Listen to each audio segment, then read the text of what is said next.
ఆ కార్లో అమ్మాయి తెగ చూసేస్తుందండి ఊరికే. ఆ అమ్మాయికి నేను తెగ నచ్చాను.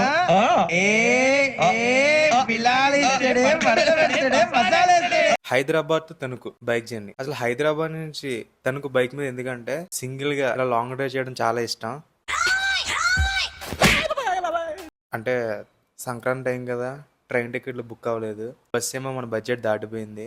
బైక్ అయితే ఖర్చు తక్కువ రాబడి ఎక్కువ అని బైక్ మీద వెళ్దామని ఫిక్స్ అయ్యా. అందరం బైక్ మీద ఏం వెళ్తాం, నాదేమైనా ట్రావెలింగ్ బైక్, పల్సర్ బైక్, నడుం లాగేద్దే. ఇది మూసినది డైరెక్ట్ గా హైదరాబాద్ కనెక్ట్ అయి ఉంటది. Welcome to Vijayawada.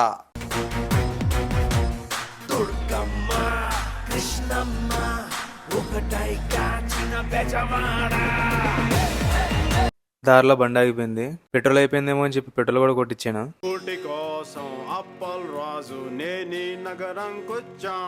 చాలాసేపు ట్రై చేశాను కానీ బండి స్టార్ట్ అవ్వట్లేదు.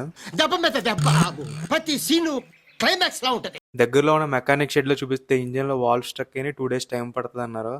ఇంకా బైక్ అక్కడ వదిలేసి ఇలా రోడ్డు మీద పడ్డా. వాడు దరిద్ర దేవత మంచి స్నేహితులు, అతనిని బాగుపరచుట బహుదుర్లభము. ఇంకా ఆటోలో బస్ స్టాండ్ వరకు వెళ్ళా.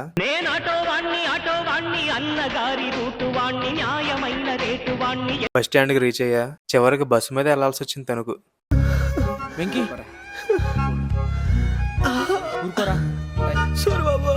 ఎలా అయితే నేను తణుకు వచ్చేసా. సంక్రాంతి వైపు స్టార్ట్ అయిపోయింది.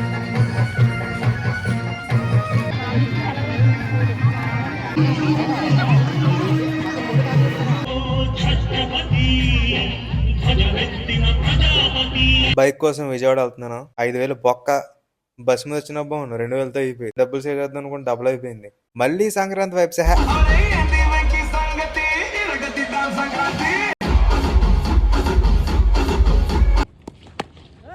This is the end. ఇలాంటి చాలా ఉన్నాయి, ఇంకా దాచాం కుప్పలు కుప్పలుగా.